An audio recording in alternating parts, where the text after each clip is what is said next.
A common conventional wisdom in portrait photography is that you should never shoot wide open. This is one of those accepted truths that has been said over and over for so long that people automatically believe it. But in today's video, I will show you why I shoot portraits wide open all the time and why you should too. What's up everyone, Pete Coco here. I am a portrait and headshot photographer based in New York, and thank you as always for joining me in today's video. Don't forget to download my free PDF for some portrait tips, and go ahead and visit my sponsors linked in the description below for some awesome deals. Photography is one of those artistic pursuits that comes with a ton of baggage in the form of conventional wisdom. And although there are tried and true techniques we should all familiarize ourselves with as photographers, these concepts can become stifling to our creativity if we take them as dogma that really shouldn't be challenged. One thing I've heard over and over is that you should never shoot wide open portraits. Why not? Well, because people say so, and that's the convention. I think some people are worried that if part of the face is not in focus, or if the body's not in focus, or perhaps because some lenses are not their sharpest wide open, that this will be a problem. But whatever the reasons are that people promote this view, today I'm going to tell you, and more importantly show you, why you should shoot portraits wide open and not worry about this little piece of conventional wisdom. Number one, convention is boring. The strongest case I could make against convention is that it leads to mediocrity. In any pursuit, those who have made a lasting impact have always, without exception, bucked the conventional wisdom of their time. This is truly the only way to create something new and to push art and culture forward. I think of a figure like Charlie Parker, the great bebop saxophone player, for example. When Bert hit the scene, he was derided and mocked even by many of his fellow musicians. They hated bebop, and they felt like it abandoned everything that jazz had stood for up until that point. And of course, they were profoundly wrong, and they were on the sidelines while Charlie Parker, Dizzy Gillespie, and other talented musicians completely wrote and rewrote the book on jazz and ushered in a new era for the music. Now, I can go on and on with examples like this, but you get the idea. So creativity begs us as artists to explore and attempt new things. And this is really the best reason why you should shoot wide open, or use a lens that you're not supposed to use for a certain subject, or position your subject so that you violate the rule of thirds, or whatever else. If you just do what everyone else has already done, you might create images that are solid and maybe technically well made, but they will lack any genuine creative spark and interest. Number two, all you need is a sharp eye. The more portraits I create, the more I am convinced that the only thing that matters when it comes to sharpness is the eye. And I don't mean the eyes necessarily either, but just one eye. Here's why. When you meet someone new, or talk to a friend, or catch a glimpse of someone interesting on the street, you always engage in eye contact. The eyes are, of course, the window to the soul, and by looking into someone's eyes, you can get a very solid sense about them immediately.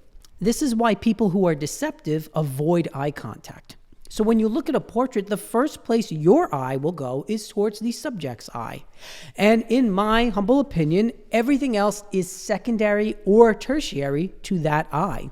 And this works whether or not the subject is looking directly into the camera lens or out off into the distance. We are still naturally drawn towards their eye. This means that when I take a portrait shooting wide open, my main concern is that the eye that is closest to the camera is in focus. If the person is looking dead ahead at the camera, I usually focus on the camera right eye, meaning their left eye. And even in this case, if the opposite eye is slightly out of focus, it really doesn't matter because the impact of the image will remain. If the nose is soft and the ears are soft, it doesn't matter because you are automatically drawn towards that one sharp eye, which makes the rest of the image work. And in my opinion, it makes a much more effective portrait in most cases than if everything was all in sharp focus. Number three, shooting wide open creates a dreamy quality.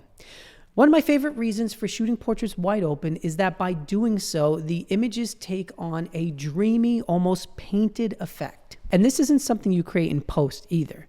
Check out this raw file to see what I mean.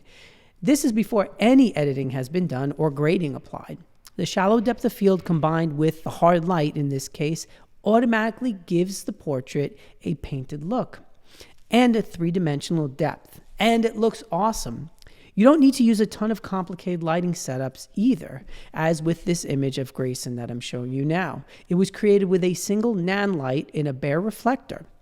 By stopping down the lens, the same portrait would have looked nice, but it would have lost much of the magic that shooting wide open gives it and resulted in a very different effect. Number 4, no one cares about critical sharpness except for photographers. If you follow my channel, you know that I love doing gear reviews, lens comparisons, and camera comparisons. But when it comes down to actually creating portraits for my clients, all of that largely goes out the window because my focus is now on creating images that my clients will love. And the truth of the matter is that they could care less if my lens is sharper at f2 than it is at f1.4. And in reality, no one will ever notice a difference without some intense pixel peeping. In fact, the lens that I have used for most of my portraits over the last 3 years is one of the most derided lenses out there, the Canon 50mm EF 1.4 lens.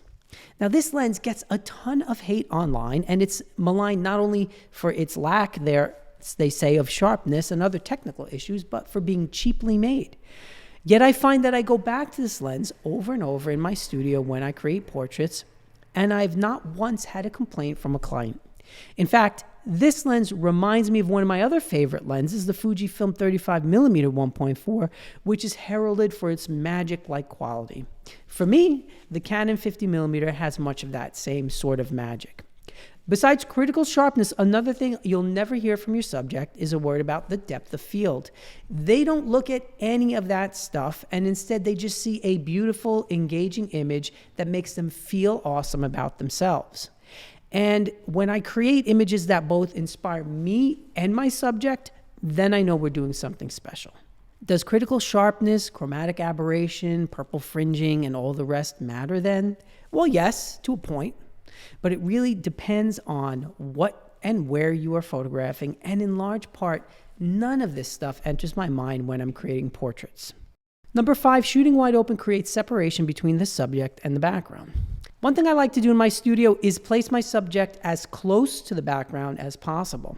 I really love the accompanying shadows cast on the background and the effect that they create for the overall image. But I still want to retain some sort of separation between the subject and the background, and by shooting wide open, I have the best of both worlds.